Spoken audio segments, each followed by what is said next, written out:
Hello, and welcome back to XP Waste, where I may or may not be wearing the same shirt as last week, but a majority of you will never know. I'm Michael. And I'm Oxie. If you're new here, we're XP Waste. We talk about Old School Runescape a lot. That's the whole theme of the show. We talk about OSRS. If you're not new here, you know that. What's up? Welcome back. Glad to see you, or hear you, or do neither of those things, because we're recording this before you've listened to it. Hey, we love you guys. New or old, we love you. Welcome to XP Waste. We normally don't have a track for these kinds of things, so.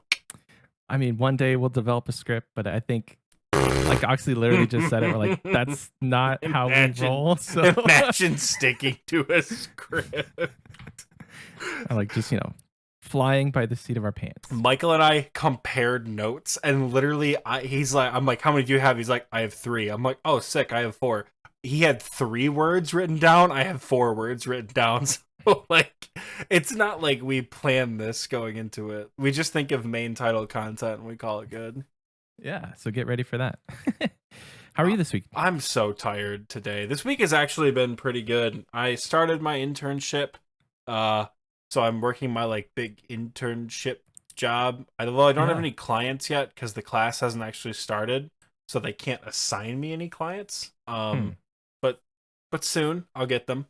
I spent the entire day today advertising my fencing club at a university meet thing, whatever the hell they're called. If you're an undergraduate in college, you know what I'm talking about. Like the beginning of the year, all the clubs and shit get together. I went to that today. It was like 87, 90 degrees, whatever, in Michigan, which isn't hot for some people. It's like hell for me. And I was in my full fencing gear. So I was in oh my gosh, the white jacket. I was in the helmet, the glove. I was teaching people how to stab a tennis ball all day because I made target control dummies, which were just driveway markers drilled into a piece of wood, glued there, and then I stabbed a tennis ball on top of them. So you can use a foil blade to poke the tennis ball and practice your target control. That's how I showed people all day. My spiel was, I'd get them up there. They'd poke the tennis ball. They'd miss most of them. And I go, it's difficult, isn't it? So this is what we call point control. And we work on it pretty much every single day we practice. Because this is how you earn points with a foil, which is the type of sword you're holding. We practice twice a week. Practices are super chill, low key. We always say school comes first. So if you ever can't make it because you're busy with work or school or internship, we're not going to hold that against you. You can copy my look for free because the club provides masks, jackets, gloves, and most importantly, the swords themselves. If you're interested, put your name and email down on the list there, and we will email you when our first practice is because we don't actually know when it is. Club Sports has not gotten back to us yet, but put your email down and follow us on our Instagram page. And yeah, we would love to have you at practice. And all of your friends who have been recording you for Snapchat. We would love to have you all out. Wow. I said that exact script probably 400 fucking times today. Nice. And I am so tired. I literally said it through the mask too. So I had to say it louder. Yeah. Because you have a mask on. People are like, I can't hear you. I'm like, yes, you can. The mask is a cage. It's covered in holes. So I am sweaty and tired. And was like, you know what I'm going to do? Take a nap. And then you texted me and was like, hey, you want to record? I'm like, shit, I can't take a nap. Oh, no. I'm excited, nap though. at 9 p.m. I probably just would have gone to bed. But don't worry. I'm not this is going to be a good episode. It's going to be a good week. So I'm excited to get talking about it. But yeah. How about you? What's your week look like? I went outside for the first time in a while. Actually to inside a store. I went to Home Depot today to get lawn bags. And it's so funny because this literally happened in the voice chat in the TNL Discord. I was walking through Home Depot and I'm like, I wonder where the bags are. Oxie chimes in. He's like, yeah, Michael's probably in the light aisle, the whatever you call it, the light fixture department or whatever. The light fixture department looking for, and he's like, oh, it's not here. And so I turned my camera on, and I'm literally walking past the light fixtures aisle. I don't. It's like perfect comedic I was timing. crying, laughing. He's looking for So like paper good. bags to put lawn shreddings in. I thought of a random department. He was actually there. I almost Yep. fell out of my chair, dude. I was dead. But I found them in the garden section. So if you're ever in need of like lawn bags to put stuff away, go to the garden section.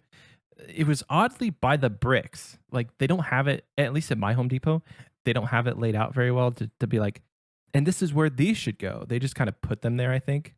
But I found them. We're all good.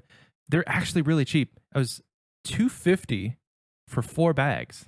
So I snagged up 3 bundles of those. Don't know how many I'm going to use when I mow the grass, but I have not mowed our grass in 3 weeks, so it's quite long. Yeah. Oh my god. Yeah. Holy It doesn't shit. grow it doesn't grow terribly fast in Texas because like the heat kind of keeps the grass at bay.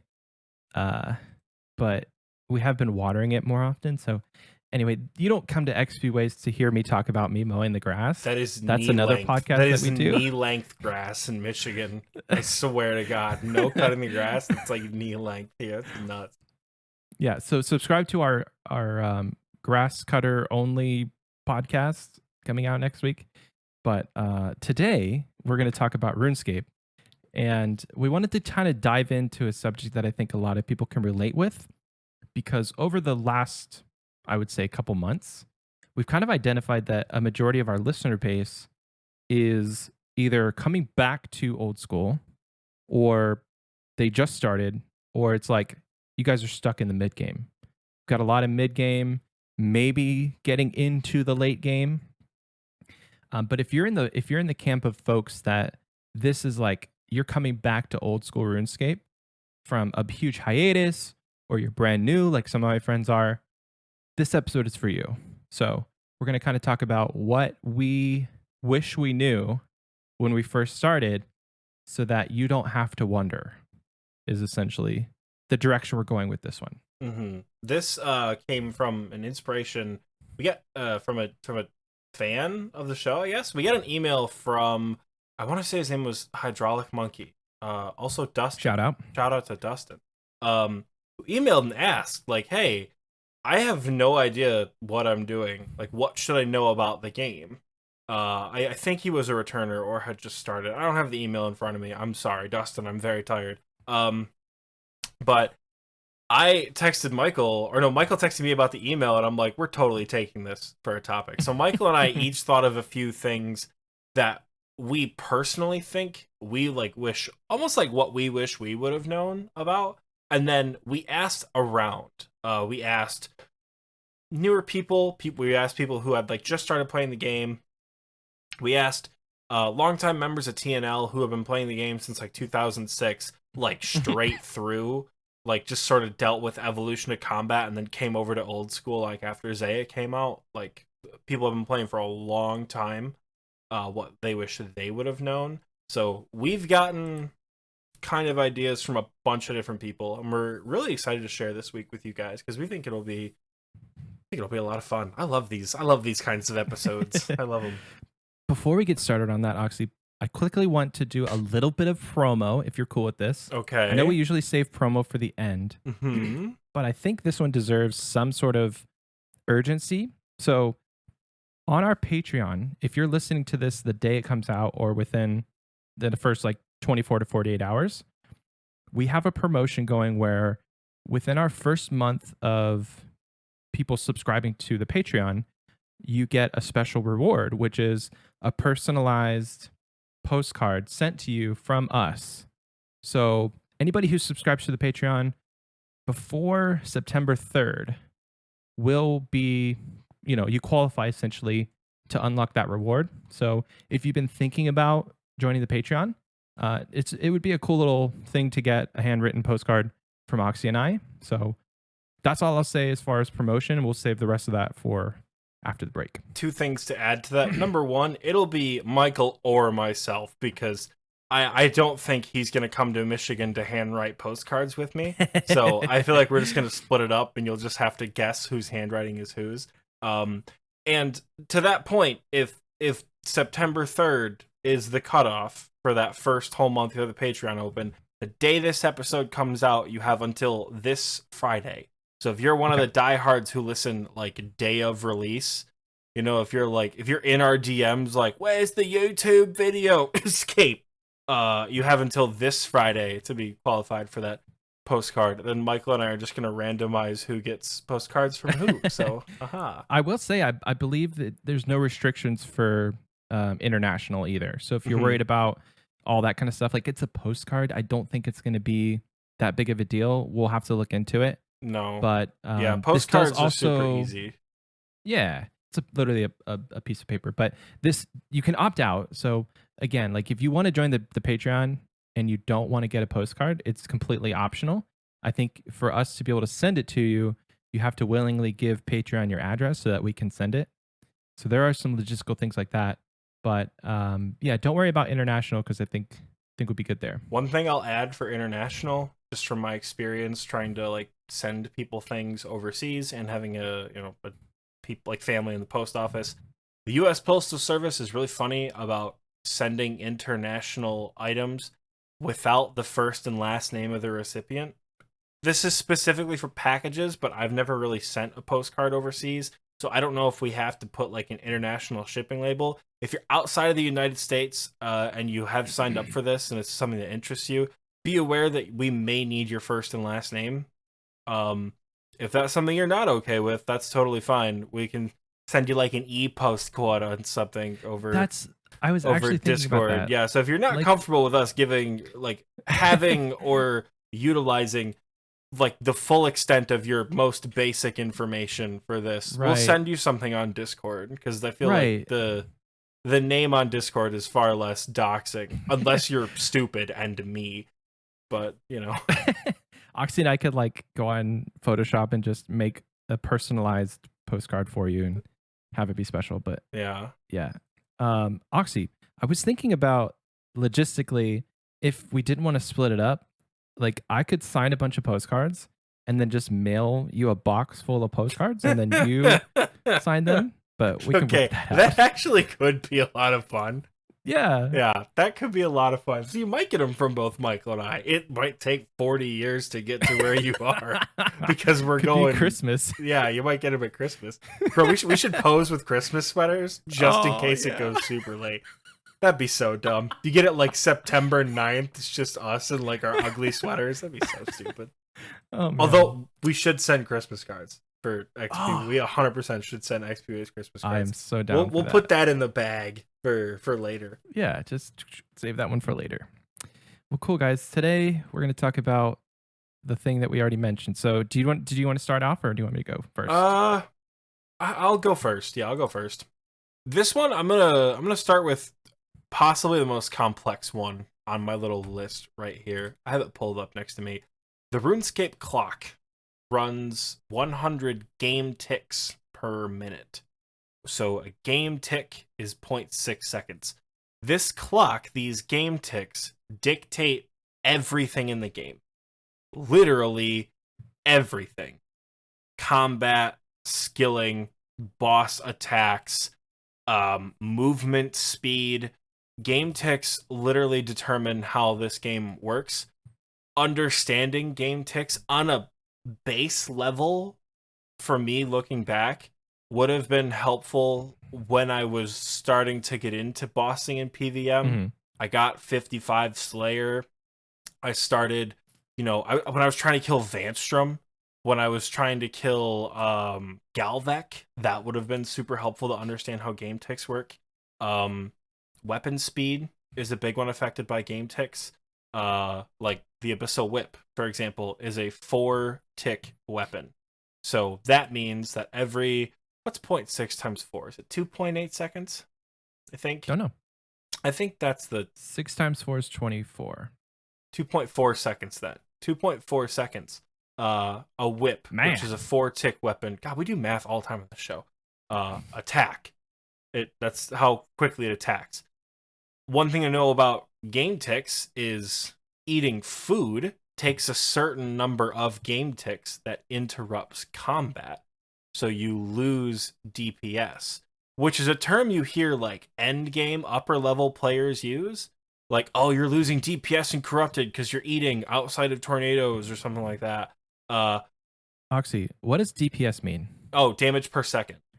Okay. You I hear don't think that, yeah, yeah. you hear that a lot for like Corrupted Gauntlet, Theater of Blood, Chambers of Zarek, where like killing the boss quickly is very important because the longer you're alive, the more of a chance there is for something to go horribly wrong and you die. That doesn't mean that that concept can't be used in the mid game. Like if you're doing Mhm. Crazy Archaeologist and you need to eat, you know, it's good to know that like you won't be able to attack immediately after you eat because eating interrupts the animation. Like I said, skilling also works on game ticks. I believe it's fishing. You have an opportunity to catch a fish once every 5 game ticks. How successful you are is determined on your fishing level and what you're trying to catch. But everything from shrimp to anglerfish, excluding minnows, which is just a little weird thing they have, every fish except for minnows, you have a chance to catch one once every 5 game ticks. So it does affect, again, it's every skill. Crafting, fletching, everything you can create takes a certain number of game ticks. For example, cutting bows takes 3 game ticks, but stringing a bow only takes 2.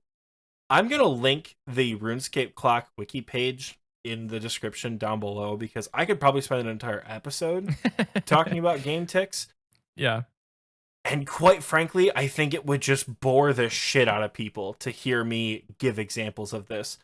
One thing I will mention, tick manipulation can be done with game ticks, of course.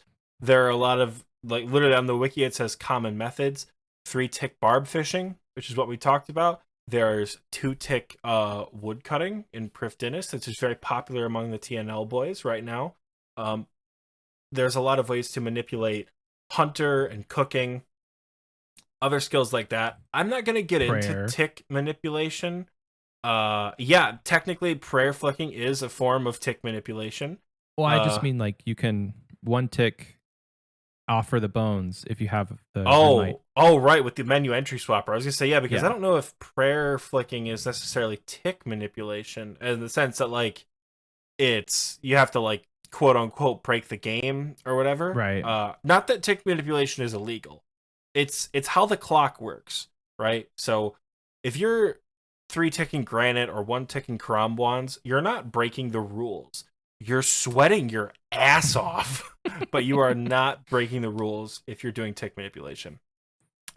The RuneScape clock, one more time, 1 game tick is 0.6 seconds. There are 100 ticks in a minute. Give the wiki article we post a look and figure out some of your favorite training methods and how long they take. Look at some of your favorite weapons and figure out how fast they are. Like if you find a weapon on the wiki and it says attack speed 5, that means that every 5 game ticks that weapon will attack. You know, it's things to look at and things to sort of understand. It's not critical, I would say, Right. but once you have an understanding of how it works, you can get more confident with bossing. You can understand skilling a little bit better. You can find faster ways to train, literally faster ways to train, because you'll finish an inventory quicker with one method than you will with another. So that was the first one I kind of wanted to just dive into a bit.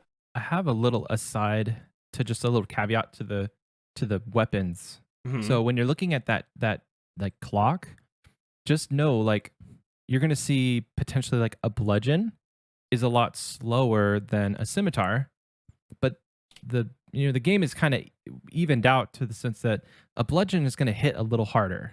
So don't always look for the fastest method, because that doesn't always mean it's the best. Some monsters are weaker to certain styles. So if you have a monster that's weak to crush, you might want to take a bludgeon over a scimitar. And just because the bludgeon is slower, that just like off the bat, that doesn't mean it's worse.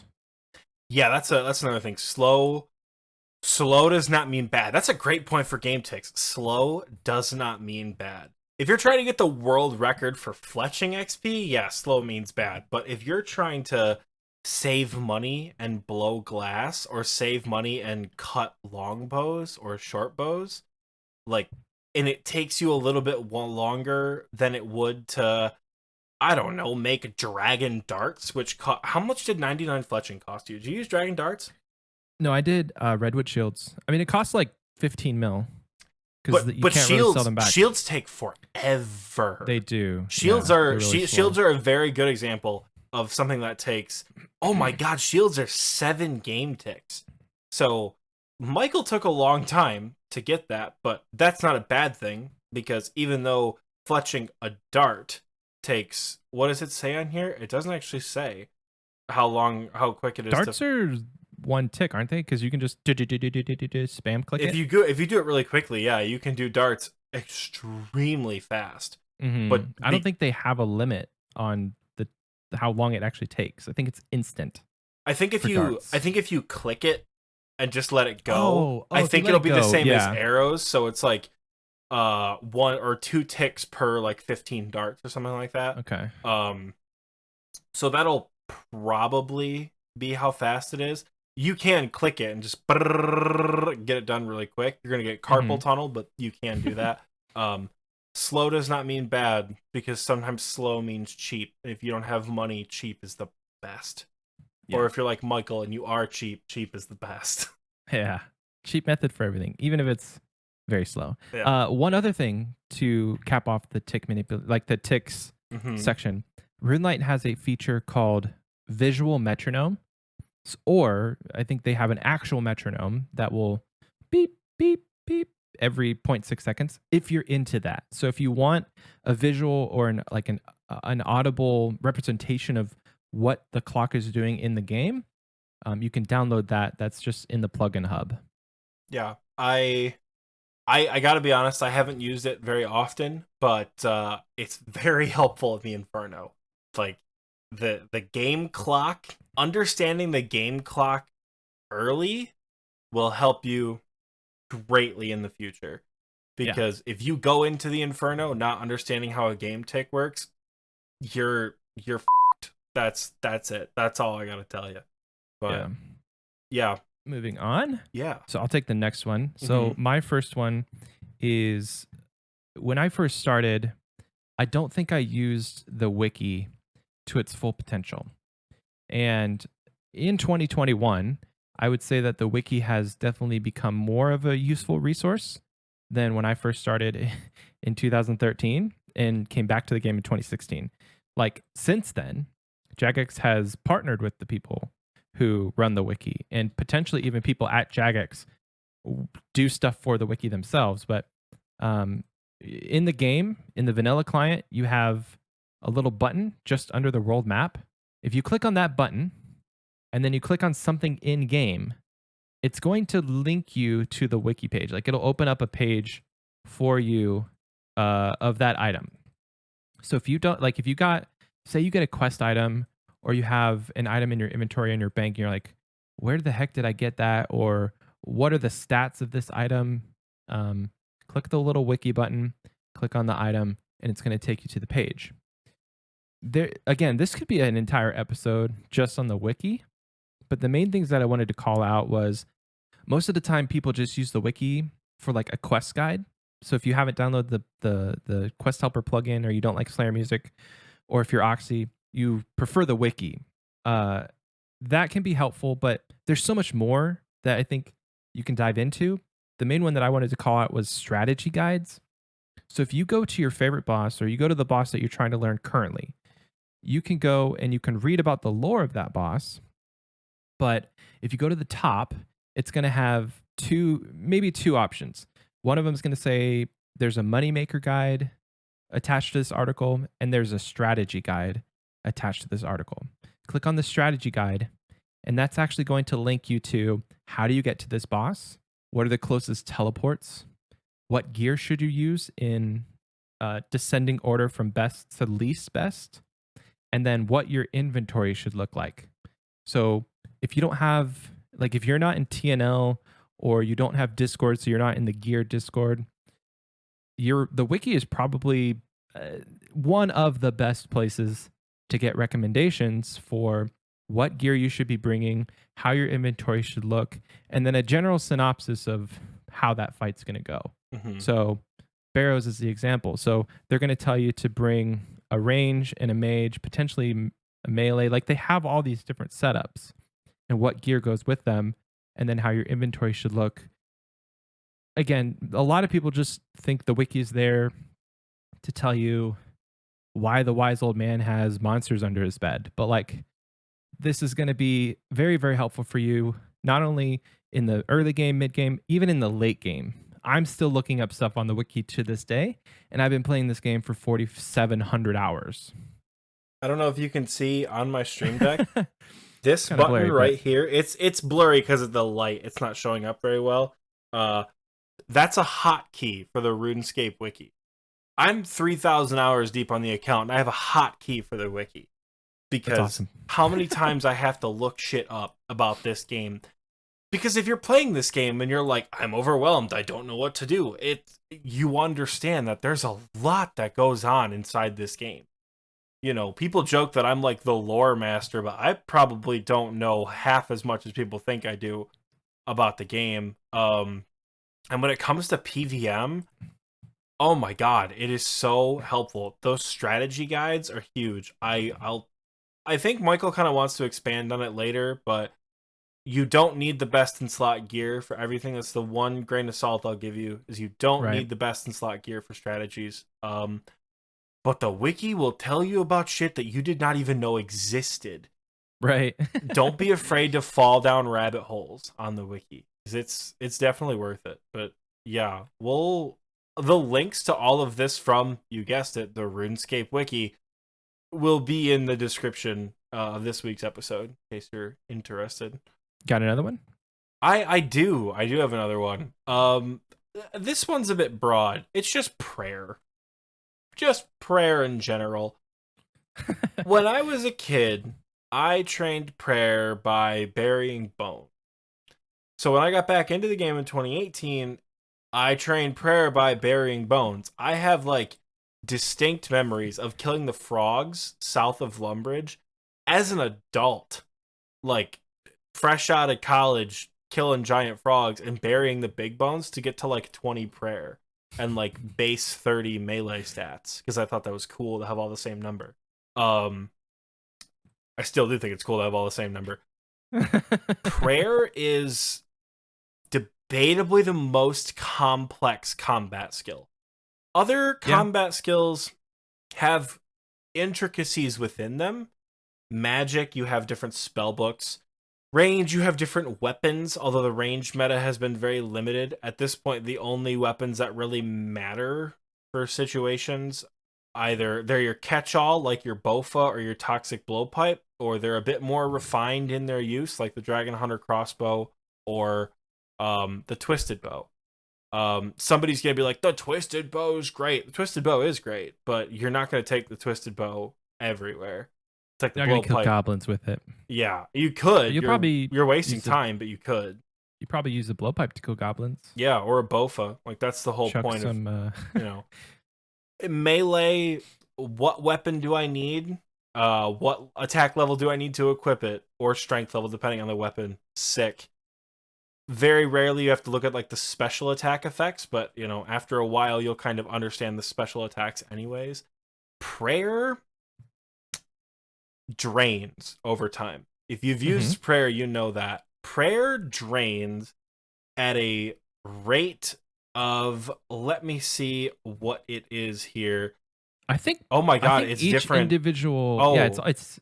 I think each individual prayer drains at a different rate. Yeah, each prayer drains at a different rate based on the level of prayer. So the first prayer you get, Thick Skin, drains 1 prayer point per 12 seconds.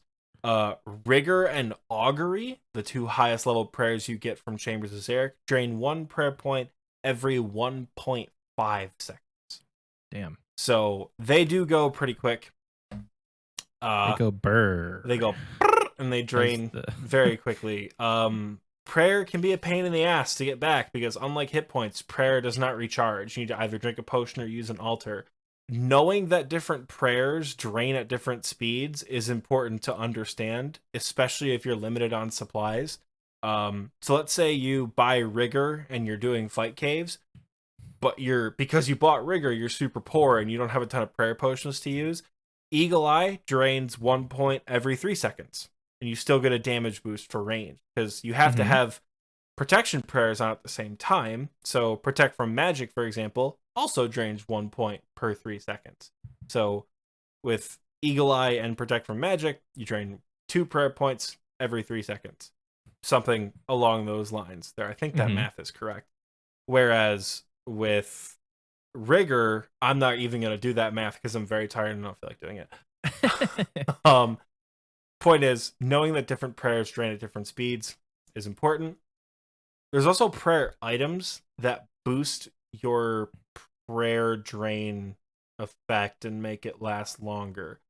This is called prayer bonus. If you look at the combat stats page, worn equipment, and then you go to view equipment stats, and the bottom other bonuses, great guns, Oxie. The very bottom it says prayer.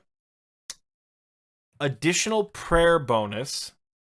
Basically, the higher your prayer bonus, the slower your prayers drain. So the exact words from the wiki are each prayer bonus point slows the loss of prayer by 3.33%. So Okay. having plus 30 prayer bonus would make prayers last 100% longer. So double the length. That's Um awesome. I did actually, Oxy, I did not know that. oh, that you didn't know how prayer bonus I works? never looked into prayer bonus. Yeah. Yeah, so I learned something today. Yeah, prayer bonus, the higher your prayer bonus, the longer your prayers last, which means the longer your supplies last, which means the Mm. longer your trips to certain places last. This one is particularly combat focused, because you're the skiller. I can't imagine using prayer in a skilling situation. Preserve, that's it. Yeah, preserve, but preserve has a drain rate. Preserve's one of the slowest ones. Preserve drains 1 prayer point every 18 seconds. Preserve Awesome. is the second the second slowest. The only one is rapid restore, which drains 1 prayer point every 36 seconds. Whoa. Yeah. But nobody uses rapid restore No. realistically. So yeah, prayer bonus is good. Different items have different prayer bonuses. That's why we always talk about the Rada's blessing from the Karen diary being big, because the Rada's blessing 4, for example, gives a +2 prayer bonus, where every other blessing, every other thing that goes in the ammo slot only gives +1. Proselyte gear. Holy proselyte. It is the best in slot melee armor you can get besides third age. For example, Proselyte Hauberk is what, 12k? The third age druidic robe top is 2.147 bill. Which means it's more And than that because it's probably going for more than max cash. disclaimer, it's the best in slot melee prayer bonus gear. Yes, it's not. It doesn't have a higher strength bonus. It doesn't have a higher defensive bonuses. Proselyte's about in line with Adamant as far as defensive bonuses go, but it gives a like +8 and a +6, so a total of +14 if you're wearing the top and bottom. That's huge. That makes prayer potions for Slayer tasks last a heck of a lot longer than they would if you were wearing full dragon and a fighter torso. That's why you almost always see people walking around when they're on a Slayer task in that all white armor. And this applies to all sorts of stuff. This applies to every item in the game: weapons, shields, amulets, rings, armor pieces, capes. Everything has a potential prayer bonus to it. So just look into prayer bonus. It's very useful for PVM as a whole. And I did not know that. I'll also want to talk about prayer training very briefly. I don't want to talk Okay. too much longer about it. Burying bones is the worst method in the game to train prayer. When you're a low level, it makes sense. World 330 is the house party world. Everybody who hosts a house, generally speaking, has a lit gilded altar, which gives you 350% extra prayer XP when both burners are lit, and both burners are almost always lit.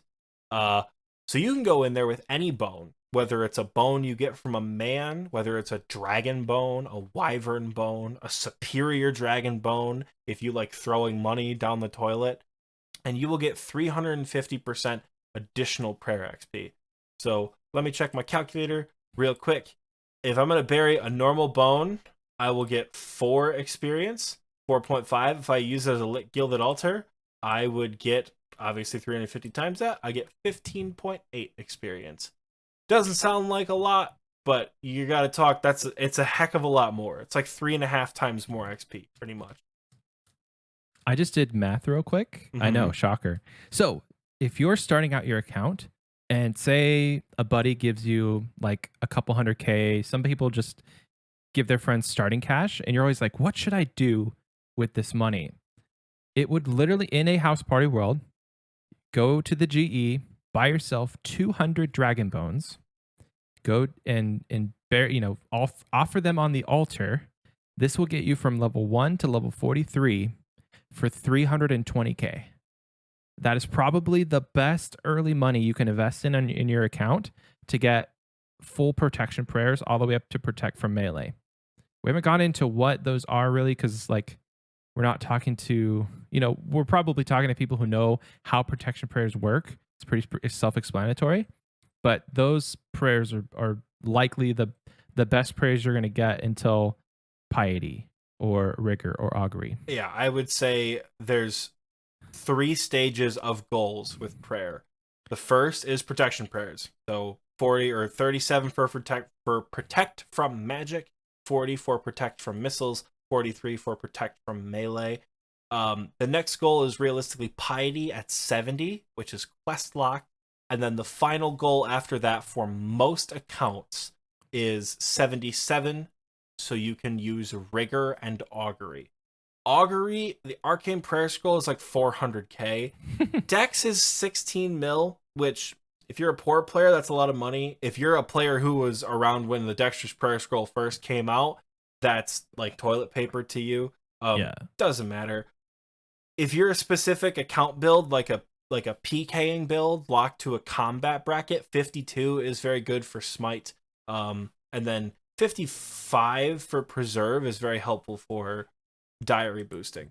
There's lots of other, like, I'm not going to go into detail about every single prayer. I'm not going to go like what your prayer path should be, but Michael is right. Early prayer is a very good investment if you have money. It's going to make questing a lot easier. I'll say that. It really it's will. One of the first things I did on my Iron Man account. And this is one thing that I think a lot of people don't know. I said it's the most complex combat skill. Prayer level determines your combat level, partially. So your combat, like prayer is a part of like the foundational combat levels. It's defense, prayer, and hit points. And then that is combined with your highest type. So either your mage level, your range level, or your attack and strength level combined. That determines your combat level. Melee almost always determines combat level unless you're a specific account build or you're progressing at a different speed for different skills. But prayer is one of them. That's why if you're on RuneLite and you hover over your combat level, it'll give you a prayer option, because the higher your prayer, the higher you can get your combat. That's my spiel about prayer. You'll never guess. We're going to link it in the wiki down below. All right, so my next one is, it's more of a broad thing. This isn't like something I can directly correlate to something in the game or a website, but it's the idea of needing specific stats or specific gear before you can start doing PVM. When I was first starting out in this game, I got to the point where I had like probably base 80s in my combats, and I had the gear that you need to do content, but I was still hesitant. It wasn't really until I met all of my friends here at TNL that have pushed me to do PVM that I've become more confident with going to raids, doing God Wars and things like that, because in my mind, I thought I need better gear or I need higher stats. let me break it down for you. If you want to go to Chambers of Zarek, minimum you're going to need about 75 in the combat sets. You can get away with probably 70 strength, attack, defense, but range and magic you're going to need 75. If you're looking at your stats right now and you're like, one of my goals this year is to go to Chambers, then yeah, 75 strength, 75 attack, 75 defense, at minimum get 70. And the reason I say that is because of the gear that you need. So for most of the game, a blowpipe and a trident will get you there. And that's very true for Chambers. To kill Ulm, you have a mage hand, you have a melee hand, and then you use range to finish them off. And a trident works just fine on the mage hand. You can use a whip on the main hand, the melee hand, and then at the end, when you're ranging the head, a blowpipe is just fine. And if you're like me, you bring a dragon crossbow.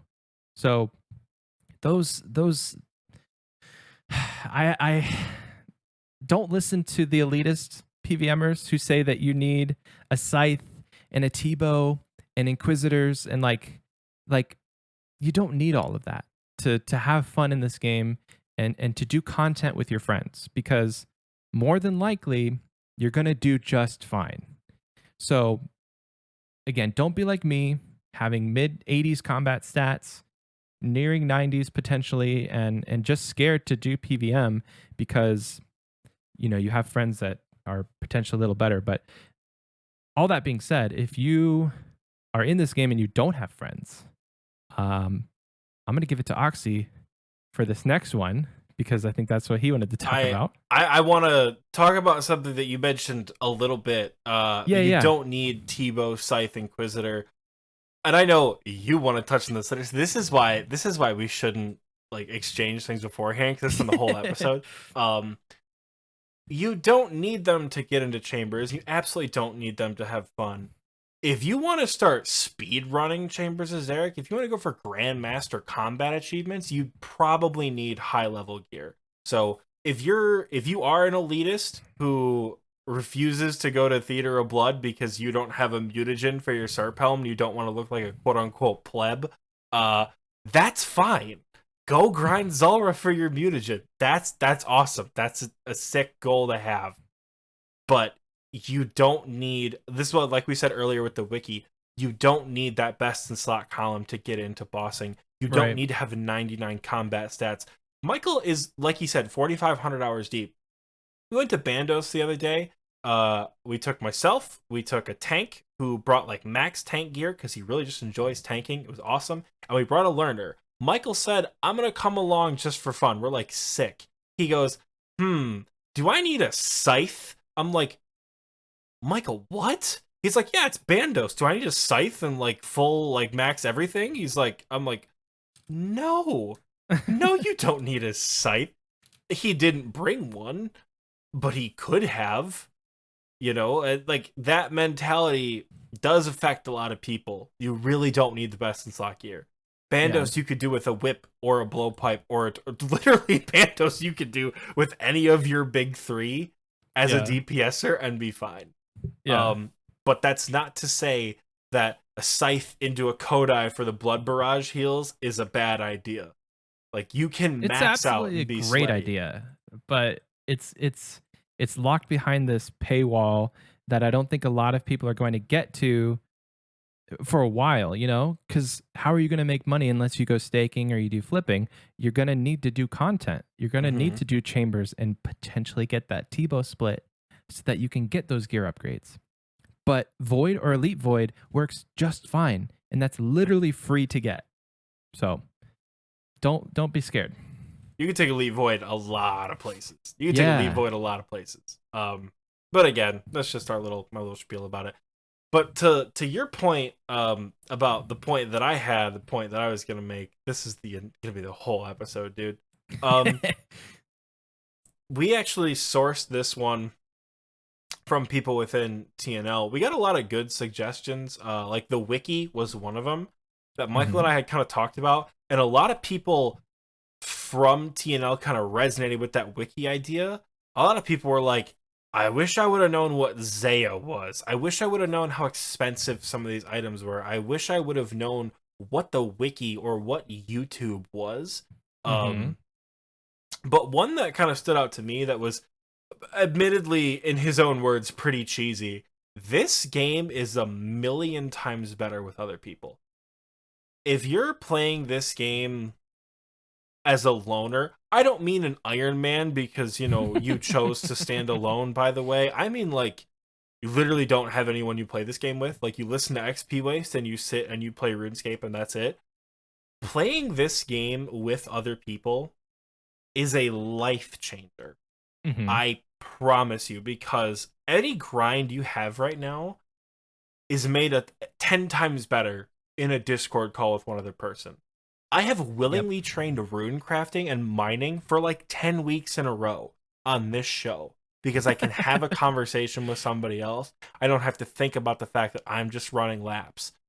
After a while, you just kind of drown it out and it just becomes like white noise, background, whatever, because you're hanging out, you're having a conversation. Right now, like, yes, I'm making a show, we have a topic, we've got this whole thing, but agility, mining, rune crafting, thieving, wood cutting, fishing, anything you can think of that you're like, damn, I just have to sit there and not get a lot of anything.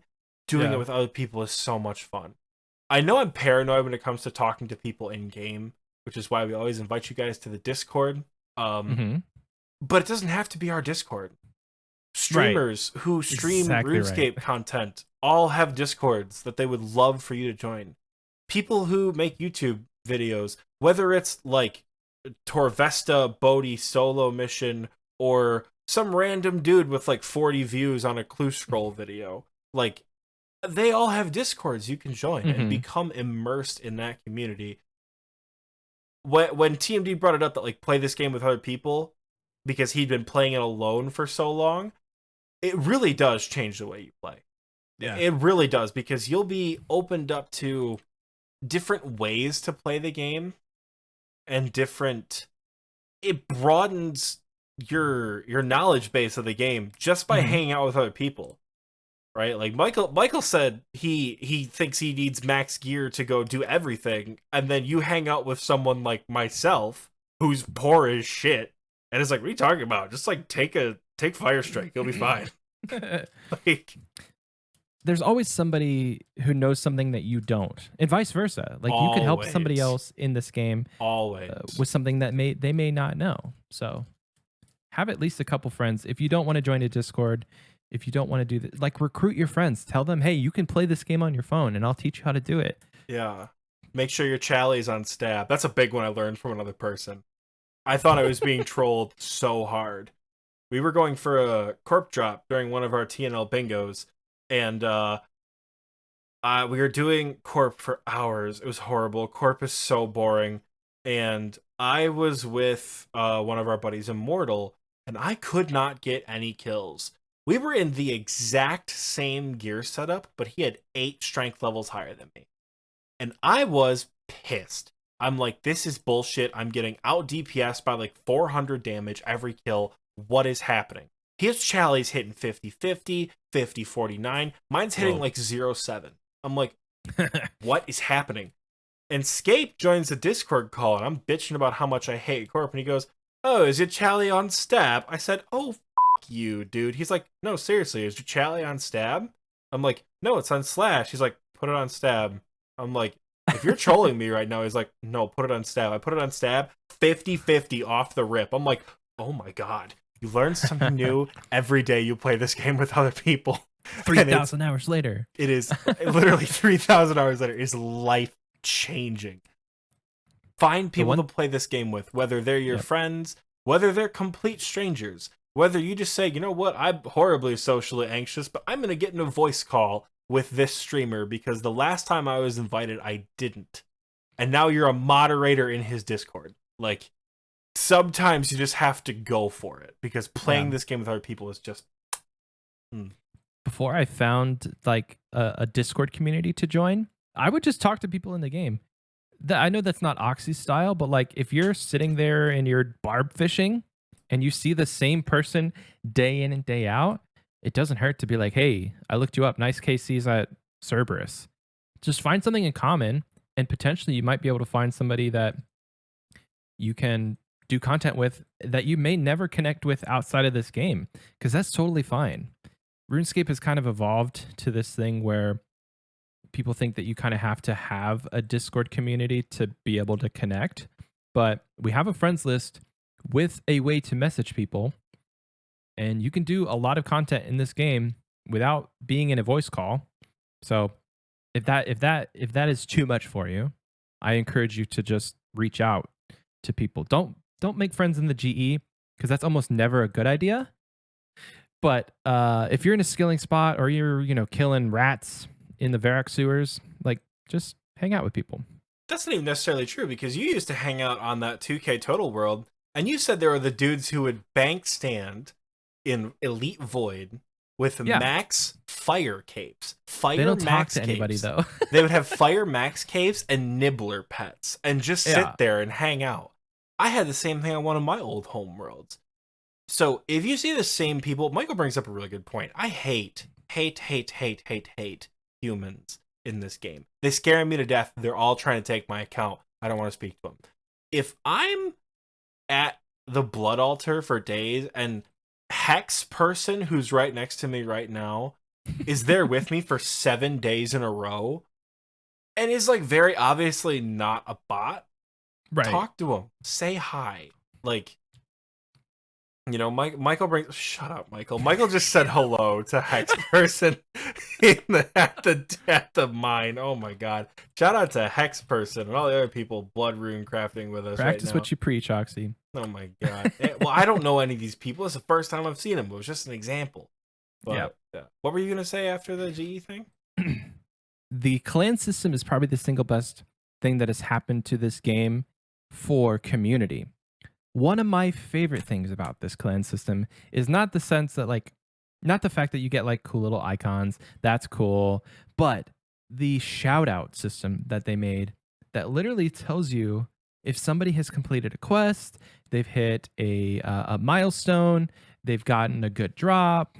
Like, those shout outs are things that you would probably never see if you weren't in a community of people who, like us in TNL, we have the levels and achievements in the Awesome Drops channel. But there's people who still don't post in that, but they're completing quest after quest after quest. And it's just fun, and it's encouraging to be able to, like, right now, Mock Cat UIM completed Tribal Totem. And, people throwing in the GZs and the congratulations and the hypes. Like, there's just a lot of community built into the clan system that can be very encouraging as somebody who doesn't have friends that play this game.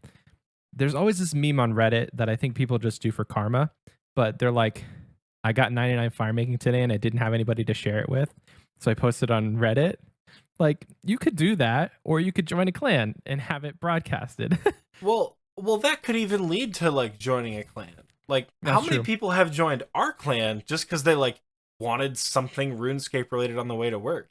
Like, I used to do that shit with Theoatrix videos, which when you were talking earlier about people really liking the podcast, it kind of hit me that, like, holy shit, we're some people's like first real exposure to old school RuneScape knowledge. For me, that was Theoatrix. And even though he did kind of go off the rails for a little bit, he's doing better now, which is good. His shit was iconic. Even the stuff that was wrong back in the day, for me, was gospel. It didn't matter. Like, it was, I loved his style. I loved his voice. I loved how detailed he was. Sometimes he just read straight off the wiki. Didn't matter. Loved it. Absolutely loved it. You can find that kind of thing and reach out. You can, to my point for that whole thing was like, if we're that person to you, if we're your Theoatrix, I'm honored. It really does mean a lot. But, posting something on Reddit like, hey, I got 99 fire making, I don't have anybody to celebrate it with. There's a CC. There's a friends chatting game called 99 Parties. You could go to 99 Parties and post like hey, I'm having a 99 fletching party. Does anyone want to come? And complete strangers will show up to celebrate a 99 with you. You could get into a community like that and just start randomly celebrating people's 99s. Eventually, you make friends. Like Oh Michael man. said, the clan chat's a thing, friends chat's a thing. I contend that everybody has a Discord at some point. Everybody knows Right. somebody who has a Discord. We've had friends of friends join TNL because it's something random, like, oh, they just want to be in VC with Chambers, and now suddenly they have the active overtime rank because they just never left. That's pretty much how it happened. Like, we have one friend from TNL. Escape had a drop party about a year ago, which is how the whole kind of clan thing started. And this one guy got stupid lucky. His name was what's his in-game name? I should know the exact combination. It's DFXKT. This guy won like 35 mil worth of shit. And Scape was like, post it in the Discord, and he came to like 5 people just hanging out. I was like, hey, what's up? DFXKT Damien has been with us the entire time and has like Yeah. started streaming and things like that. Yeah. You join shit by accident. Like, I didn't know that. yeah, I didn't know the origin story of Defects. No, that's why he's in the clan, because he Hilarious. like clean skate for all his money. that drop party. Damien came home with, I think, more than anybody else that day. That's He hilarious. won. Oh, he was winning AGSs. He was winning like Dragon Boosts and shit. He won all sorts of good stuff That's that awesome. day. And he joined the Discord because he won all that stuff. So, Hey, you never know. yeah, truly, you never never really know. know. One last plug: if you don't care to find a content creator or you don't want to join TNL for some reason, literally the Old School Runescape, Old School has a Discord, and they have a ton of voice channels that are like very active all hours of the day. So you probably could find somebody to hang out with there. I think if you go to the news post on the Old School website, scroll all the way to the bottom, it'll have the link to their Discord. But like Oxie has said, we can put that in the description if you would like. And if you are looking for a clan, they also have a sellout tab where people post clans every single day. Hundreds of clan options every single day. PK clans, flipping clans, PVM clans. I'm talking like elite, high level speedrun, hard mode TOB clans. Yeah. Or like, what's up? You want to learn how to do barrows? We're a low level PVM group. Like, all sorts of just super cool groups that you can join. That doesn't have to be TNL. We're selfish and we love you in TNL, but like, it doesn't have to be us if we're not your thing. So Like, yeah, I think that's a good point to send us off to the next point. What do you think? Yep. So the last one that I had was really simple. And when I started this game back in 2016 for reals, I didn't really know how to set realistic goals. And that's something that I've developed over time within the last like year or two, is setting a realistic goal and knowing when to not burn out, essentially, or not when to not, like, how to not burn out is kind of what I'm getting at. So if you're in the mid game, you're struggling through those 50s blues, set a goal for yourself to get through to the next stage. Or if you don't really care, you could, like, if you don't care to progress your account stat wise, there's tons of things you can do. You can do diaries, which require stats, arguably, but you can set goals for PVM content. This one's kind of just lackluster in the sense of all the other ones that we taled about, but I don't think it's just something that I thought of. Like, I didn't really care to set goals, but I think it's important if you want to play this game somewhat efficiently, and not even efficiently. I really don't know where I'm going with this. Stop me now, Oxy. Before No. I got you, because I know what you're talking about. When I first started this game, I didn't have any goals. I just remember what I did as a kid and was like, oh my god, that was so much fun. Like I said, as a child, the Abyssal Whip was like a mythical item. Like, I never thought I would ever own one. And like, for like my long time, 70 attack was like this is it. This is like RuneScape will never get better. I got like January of 2020, I think, and I got 70 attack on a Bloodveld on a Slayer task, and then left the Slayer tower, bought an Abyssal Whip, and came back and finished my Bloodveld task on stream with my brand new whip, and I was just giddy the whole time. You know, goals are a good thing to have, but realistic goals are better. Mm-hmm. If you watch a lot of content, realistic goals are very important to have. We talked about this in the mid-game episode, but this truly applies to all players, right? Mm-hmm. I, myself, was hit with the set a realistic goal, you dumb bitch reality earlier. Guns Chili released a new IDFAP video today. I would kill Michael if Guns Chili asked me to. I love that man's content. I think it's fantastic. And I will unapologetically fangirl for Guns Chili anytime because holy shit, his stuff is good. Oh gosh, that was hilarious. This newest episode of IDFAP is completely centered around the Corrupted Gauntlet.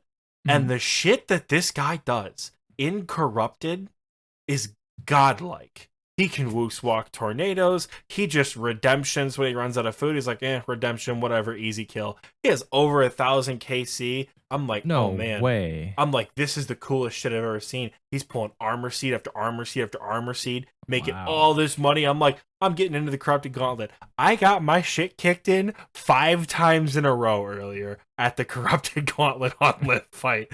So it was one of those like, they might need to learn to get consistent KCs at Corrupted Gauntlet before I'm trying to Wooks walk tornadoes or use redemption. So you can set realistic goals that are also incremental. Zulrah is a big one for people.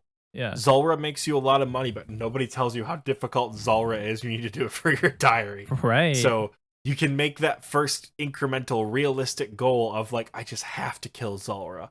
And then you can set another goal of like, I have to kill Zulrah 50 times. Or then I have to kill Zulrah till I get a drop. Or I have to kill Zulrah till I get a mutagen. The goals stack up one after the other. And this can be with anything. Anything in the game, you can have incremental, realistic goals for your level. The flip side of that, of having goals that are too big, like me thinking I can Wooks walk in the Corrupted Gauntlet, is being afraid to set goals because you'll never do them. The best example I can think of is the Inferno. How many of you listening to this podcast have watched Inferno content and go, yeah, no, never going to be me. Absolutely not. Who's to say that can't be you? Right. A year ago at this time, I was like just getting into Vorkath, and I still sucked at it. And I was like, oh my god, I'll never do the Inferno. Vorkath is going to be like the pinnacle of bossing for me. It's not the pinnacle of bossing. It's really not. You can, or at least it's not for me, you know? The goals that are impossible become more realistic. Don't be afraid to say, someday I will have an Infernal Cape. Someday I will have a Max Cape.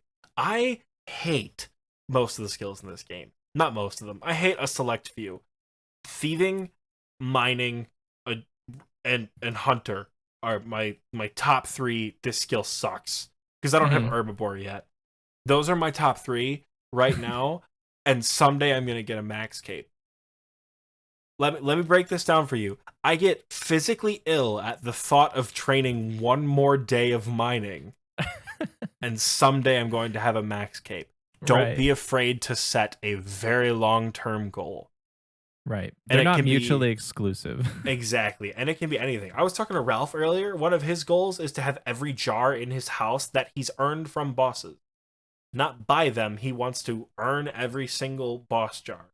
That's fun. So that's a sick goal to have. Does it mean anything? Absolutely not. But not it's really. pretty cool for your POH.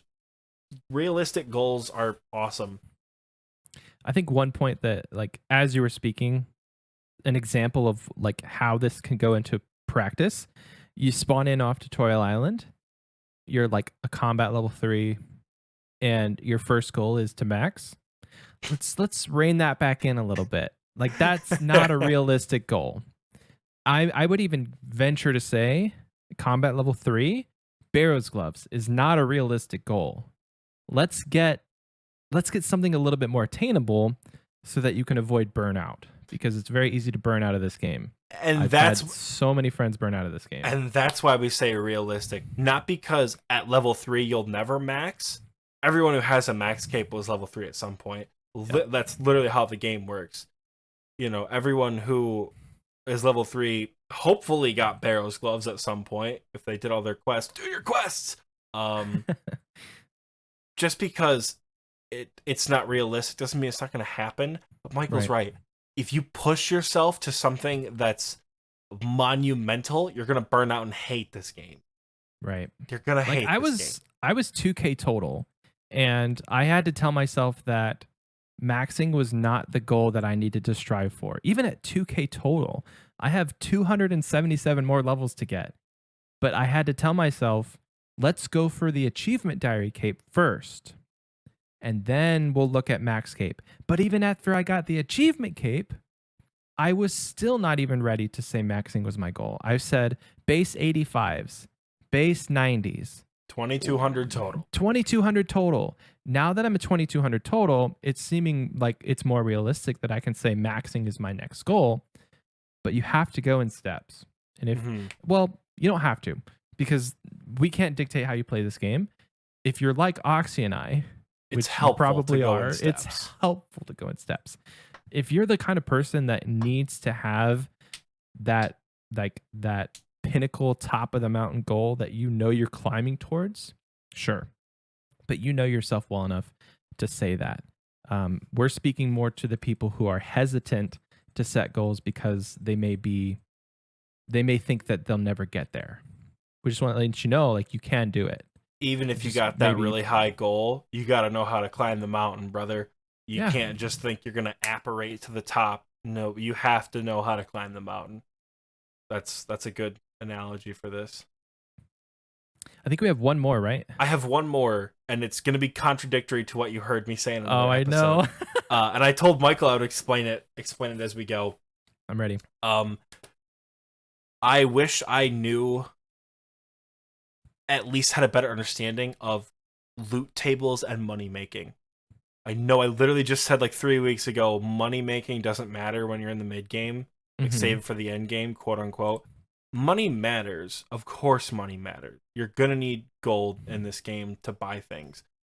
I meant more in the sense of, don't try to make 10 mil a day. You're not going to as a mid game account.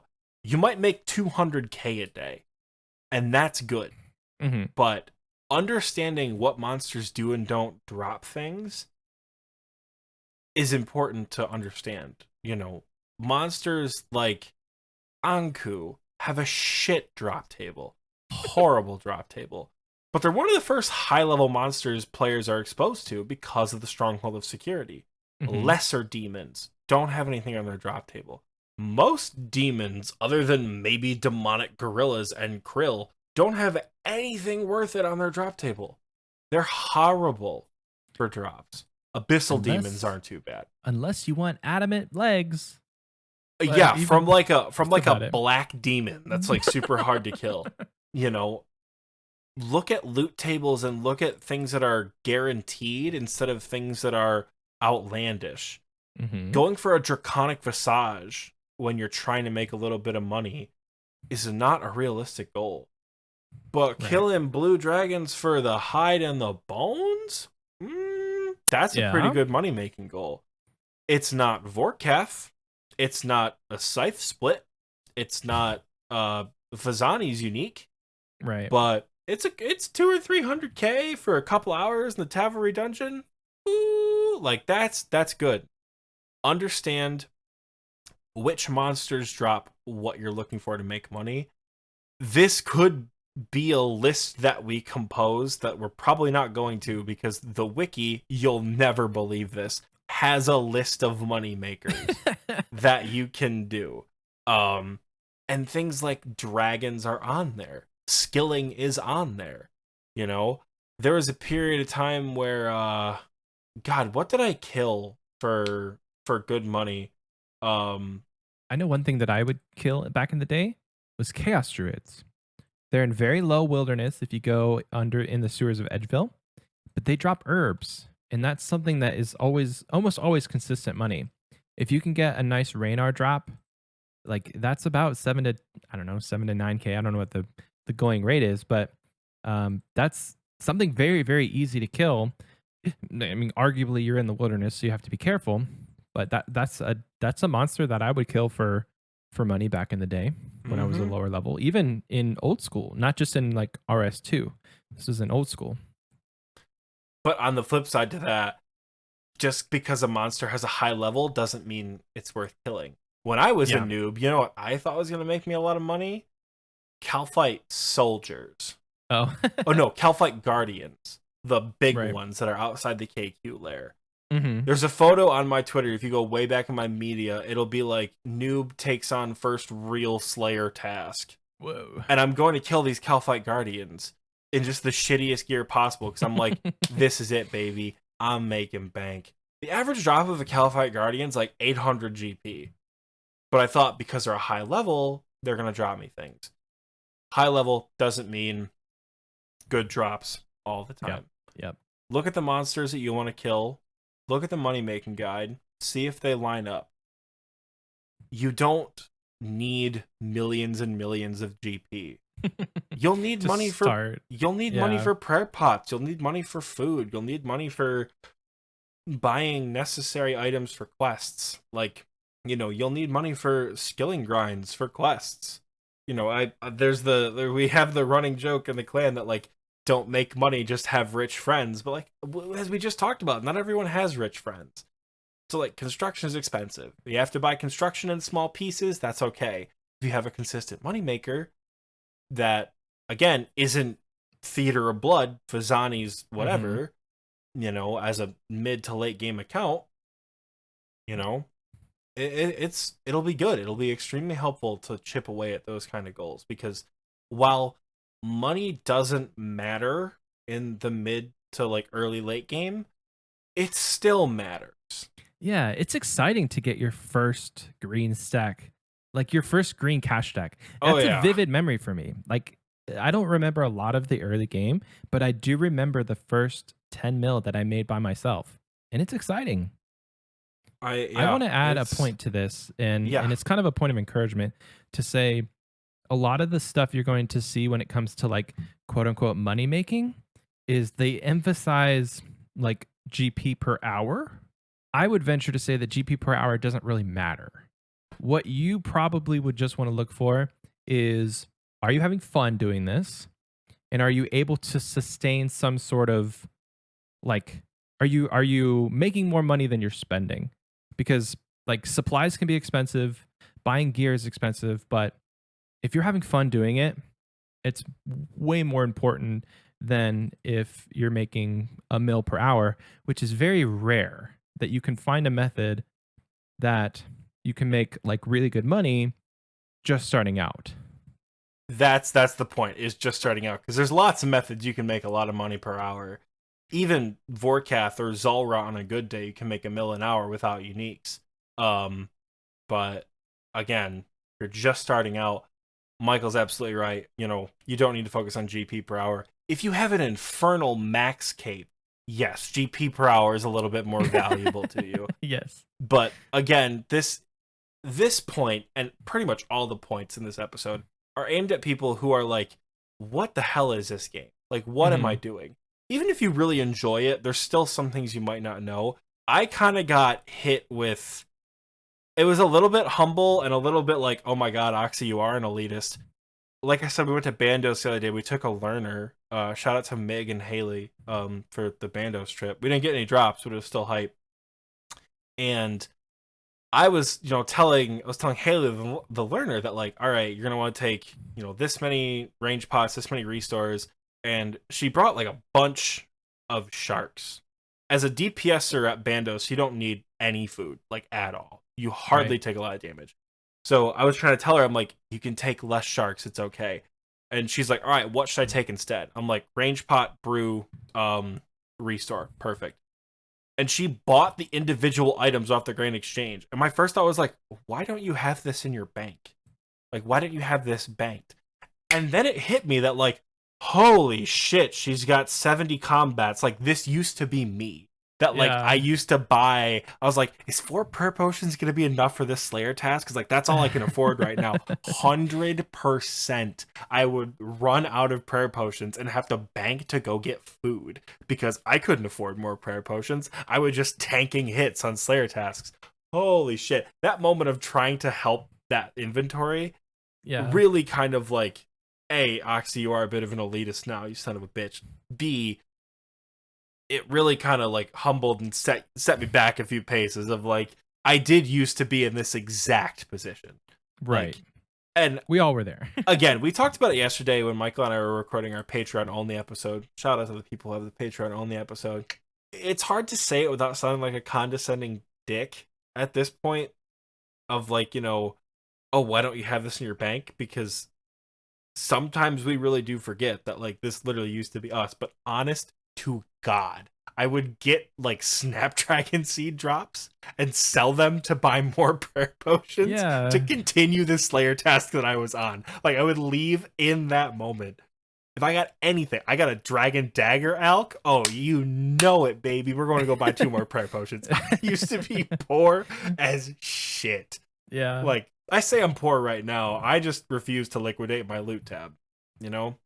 Respectable. So, again, find good ways to make money and be smart about the bosses that you kill and the skilling methods that you do. Some you don't have access to. Magic logs, sharks, anglerfish, great money. And not later game, they take a while to get to because they're just slow. Runite is a fantastic moneymaker. But again, I'd rather throw myself off a bridge than just be able to mine Runite outright. God, I hate mining so much.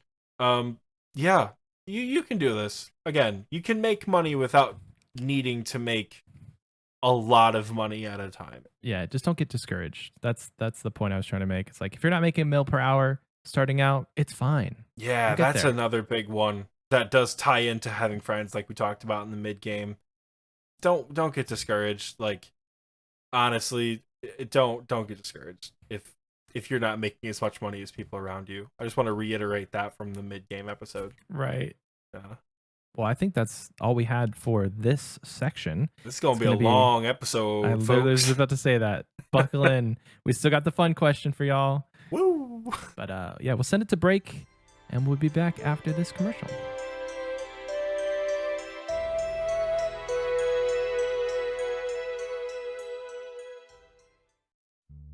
Hey, how's it going? Name's Tony. Some people call me Fat Tony. I don't really know how I feel about that. But welcome to my pizza shop.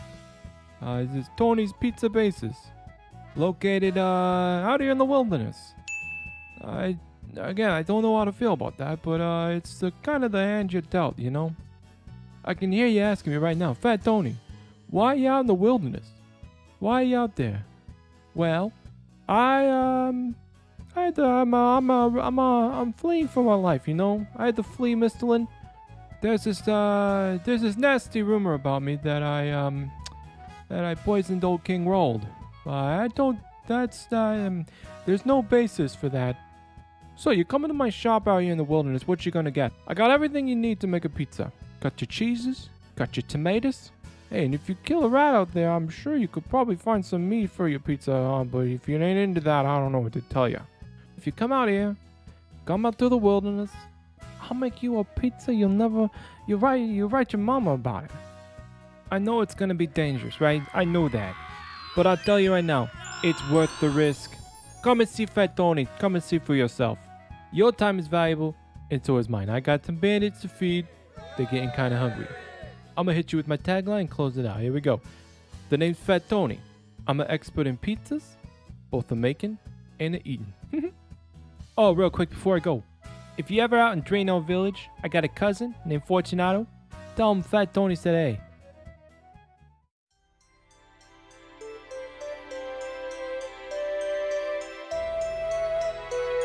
Welcome back. I hope you enjoyed that commercial break.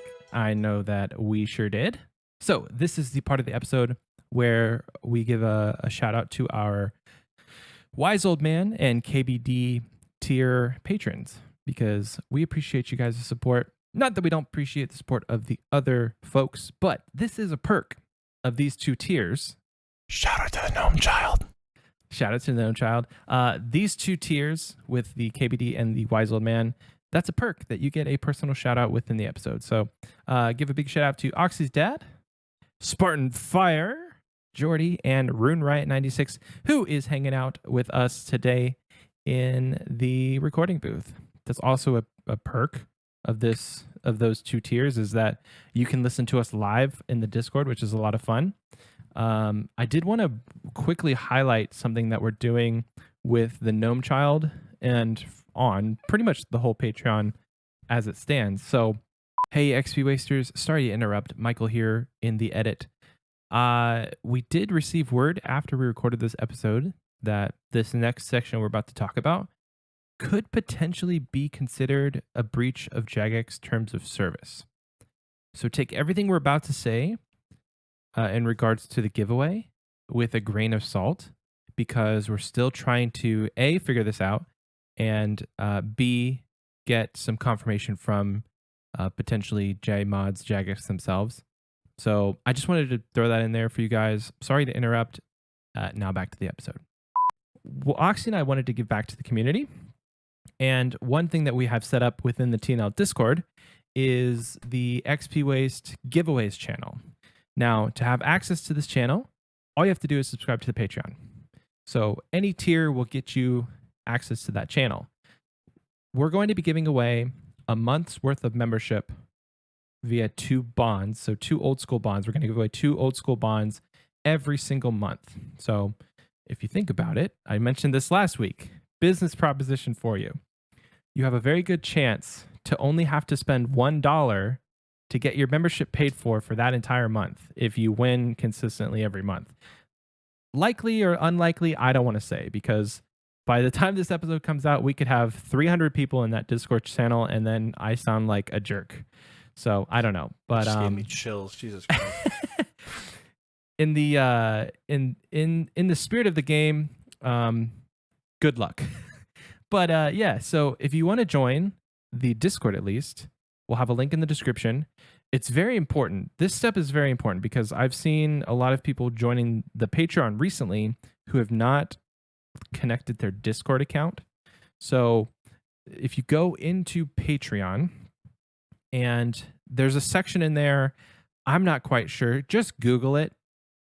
Just Google connect Patreon to Discord. I think there's a very helpful article by Patreon, but you need to connect your Discord account to your Patreon account so that we can give you access to that channel. And then the next step after that is to go and actually join TNL. So if that's what you're into and you want to be entered in, that's how you do it. But yeah, thank you so much for everybody who's joined this week. I know that we don't give personal shout outs to every single person, but I do see each and every one of you who have joined. And it does make my heart a little happy every time I see that email come through, and you know, it's like bing, bing, bing, join the Patreon. Cool. And again, So with giveaways, it's going to be more than just bonds. Michael and I were talking last night. I love Halloween. I have something special planned for the XP Waste giveaways channel for Halloween. I have a special Halloween. It's kind of Halloween themed, it's kind of spooky themed, kind of. It's a giveaway that I personally want to do. I think I love it a lot, so I want to have other people do it too. So if you don't subscribe September, get in there in October because we'll have that giveaway going. Also, I want to kind of plug ourselves in this section too, because for $5 a month, if you join at the Party Pete tier, you're going to have access to an extra episode each month. And Oxie and I just recorded that last night, and it was a lot of fun. Without giving away too much, we did a little Would You Rather, and some of those are kind of spicy. So if you want to have access to that episode, even if you're listening to this now, like 2 years in the future, we probably still have that episode up on our Patreon. And if you subscribe to the tier that gives you that extra episode, you can go back and listen to it. It'll be in the archives. So just know that's not going anywhere. Those are going to be episodes that you should just have more and more content every month. The content is absolute tomfoolery. It is not, someone came in recently. It was like, I'm astonished by the quality of XP Waste. We are honored We really are. We love hearing that. I thought what you're gonna get with the extra month's episode. Like sometimes it's gonna be just like Michael and I sleep where we're like, oh my god, like would you rather do Dragon Slayer 2 or like do Song of the Elves, but you're blind? Like sometimes it's like that. Sometimes it's gonna be Michael and I wearing only free to play gear trying to do a story mode TOB. Like absolute chaotic energy tomfoolery is the extra episode for the party. I've already got my wife agreeing to be on one of those episodes. I don't know if she'll ever be on a main channel content, but she'll definitely be on the Patreon. Yeah. I don't have a wife, but if I did, I'd ask her to be on the Patreon too. Michael, it's fun question time. Speaking of wife, Michael's wife just texted him and is like, I am hungry and your son is driving me insane. So we gotta get it moving here. Or she is gonna be on the main episode beating Michael's ass. So we just gotta come in here and just hand me a baby. kick the door in and hey Oliver. So today we're pulling from our fun questions chat once again. Again, this is going back to the Patreon. If you join the Patreon at any tier, you'll instantly have access to the fun questions thread, which you can post in there and give us suggestions. But we're pulling one again from our friend Too Much Dad. Surprisingly, not a dad. I learned that well into our friendship, and I was like asking him for dad advice, and he didn't have any. So, Oxie, what are some of your biggest childhood goals that relate to RuneScape? And did you ever achieve them, or have you achieved them since playing as an adult? This kind of ties back into what we just talked about, but more in the wholesome sense of this is a fun question, but it's not going to be silly like Big Moger, Big Monkey. Mm-hmm. I like this question a lot because again, any chance to be like reflective about the game is always fun for me because again, I'm chasing an Infernal Cape. I hate Verzik Vatour, and the Corrupted Gauntlet is literally giving me nightmares. So I was not thinking I would be here a year ago, or let alone when I downloaded the game. Mm-hmm. The three biggest goals I think I had as a child, I've actually achieved all three and gotten well past all three at this point. Actually, I think it was four. Four, but two of them are kind of related. The first was, of course, like I mentioned earlier, the Abyssal Whip was a god tier weapon as a kid. And like I mentioned in the main segment, that like when I got my whip, it was like a party. Like I wanted to have like a 99 party for getting an Abyssal Whip. Like that's how important it was to me to buy this weapon for the first time. And when I found out that you could recolor it to like save it forever, I was like, oh my god, yeah. So I have a frozen whip. I'm never getting rid of that thing. Ever. If I have to dump my entire bank, the frozen whip is one of the things I'm keeping. I don't care. Wherever I have to, frozen whip ain't going anywhere. You have a frozen whip in real life too, so that I do have a frozen whip in real life. To that. I've shown it off before, but like I'm like it's way over here. I don't want to get up. I made a frozen whip IRL. I've shown it off before on the podcast, but I made this as a craft night when COVID first started because I wanted a RuneScape weapon to hang on my wall. And prior to finding the DDS on Etsy, it's not like they sell god swords at the the Halloween store, right? So you just have to make it yourself. And I made a Abyssal Whip out of toilet paper tubes and this foam thing I found at Meijer and spray painted black. Fun fact, spray paint does not work well in styrofoam, as you can see the quality of the handle. But chipping off for sure. It looks like shit, but it's held up pretty well, surprisingly. So it's pretty cool. Love it. My other goals, two of them work in tandem. I loved resource gathering as a kid. Loved it. Absolutely loved it. I always wanted to be able to cut U's. And I've always wanted to be able to cut magics. Oh my god, cutting magics just seemed so... They had the glimmer sound effect. The logs made you a lot of money. Oh my god, magic logs were so cool as a kid. Yeah. And when I actually got 60 wood cutting for U logs, I posted it on Twitter I was like, this is the first time I've ever been able to cut you logs, baby. This is so cool. So cute. Exactly that. Literally, like, oh, it's so cute. I did the same thing when I got 85 Slayer. Like, oh my god, I'm finally going to be able to kill my first Abyssal Demon. This is awesome. Yeah. And now I have Sire. Ugh.